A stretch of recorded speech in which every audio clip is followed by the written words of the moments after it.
Hi, I'm Wouter Depoortere. I'm responsible for Enterprise IT Architecture at Colruyt Group.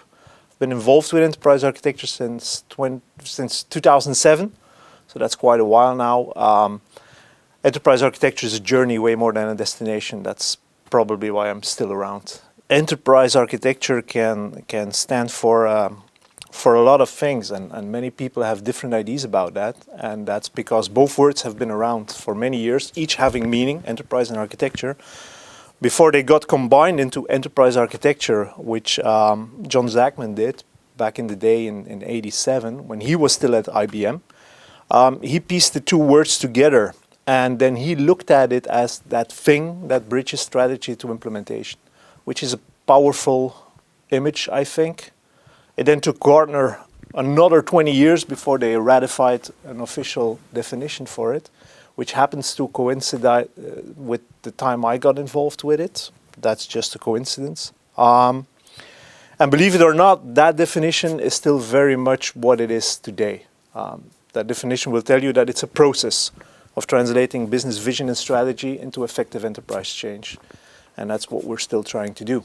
Why we think we need enterprise architecture at Colruyt Group is because Colruyt Group grew from a family business into a family of businesses. And like in any normal family, the sister companies, they don't all do the exact same thing. They each have their specific character, yet they all sing from the same song sheet. And that's thanks to a very strong identity we have, a DNA, a culture which we share. And that translates into, I believe, a powerful mission statement in which all the different operating units, business units, store formulas, brands can recognize themselves. The mission statement says that together we create sustainable added value through value-driven craftsmanship. That was a very deliberate choice that was made, and it's to organize, to steer and govern that group as a family of businesses. It's not necessarily an easy choice. Because of it, there's a number of things that we want to do together and in a certain way, and that's where having the discipline of enterprise architecture really helps. We look for synergies and efficiencies at the group level, there's an interesting tension field there. It's a balancing act where we balance the autonomy of the individual units with the synergies at group level. But also, next to going for synergies and efficiencies, we need to look to make things less complex, drive out complexity, at least the needless complexity, and make it more agile. At Colruyt, we work on 3 levels, and we're very, very explicit about what happens on what level. We have the strategic level, we have the tactical level, the operational level. At the strategic level, what enterprise architects will be doing is we provide structure and direction to the vision and the strategy. We will help business units get clear on their value proposition. What is it you want to bring? How do you want to create value? What products and services do you want to bring to what type of customers, via what channels, and why? Why? That's the most important question that the enterprise architect will keep asking. Why? We will map out the processes and information concepts that you need to deliver that value proposition. We will then figure out how we can enable that through the use of technology and people, and that will give us our target operating model.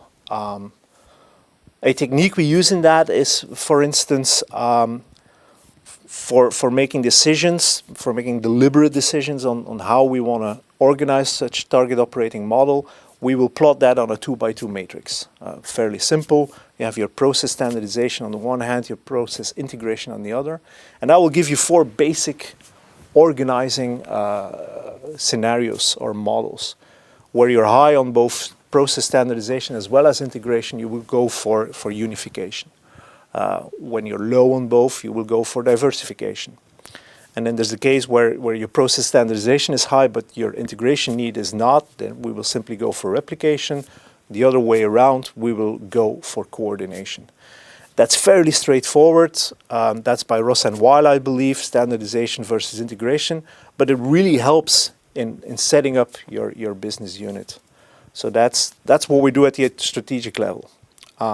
So the result of that would be a target operating model, which then we need to put it out there in the real world. We need to build that and actually have it materialized. That happens at the tactical level. There we will set up plan and roadmap to enable, to drive that value creation.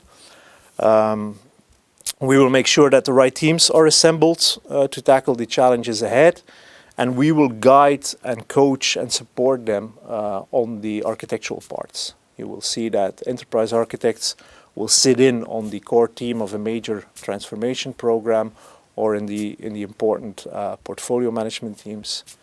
That's how we help them there. And then at the operational level, you will see you will find back our architectural governance, where we provide checks and balance. There we will check that we're doing what we said we would be doing. So we will verify if they comply with the reference architecture. But important, also we will capture their insights from the field, from the real world, to cycle that back and see if maybe our reference architecture needs to change to be improved. And so that's the endless cycle where strategy goes top down, but then the real world feeds back with insights and inspiration for further innovation, for example. Stimulating growth and innovation is, we're driving out complexity, we're adding agility into our architecture. And in doing that, we set it up so that it can be more easily adapted as opportunities come along. But also, in doing that, you will look at what technology can actually do for you. And an important role we have is inspiring business, is advising business on possibilities. Not just necessarily trying to solve their problem, but also maybe have them approach their problem in a different way. A first challenge, which is a biggie for people involved in enterprise architecture, is you need the support of the top executives of your company. That is often a real struggle. I'm lucky in that sense that I get to do this at Colruyt Group now, where we really work hard at not keeping enterprise architecture out thing. We want to have it embedded, that architectural thinking, in all layers or corners of the group. And our greatest supporter in that is Jeff Colruyt. He's our CEO, but he's also our CEA. He is the Chief Enterprise Architect. That man really gets it, that he is the ultimate decision maker and designer of the architecture of his group, of his family, of businesses. He spends a lot of his time, he invests a lot of his time and energy in architecture, which is great and which is pretty unique, I think.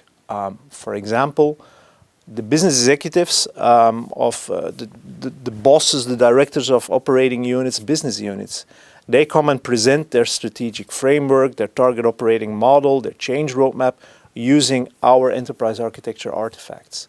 We don't do that for them. We help make it, we coach them in getting and wrapping their minds around it, but then they get to go and present it to the executive board, to their people, etc., which is pretty cool. I keep saying that your architecture needs to be just, right? And it needs to be just enough, it needs to be just in time, it needs to be justified. It's very important that you get that right. It needs to be just, not too much, not too little. We could easily get carried away, given the scope and the size of our group and the fact that retail is detail.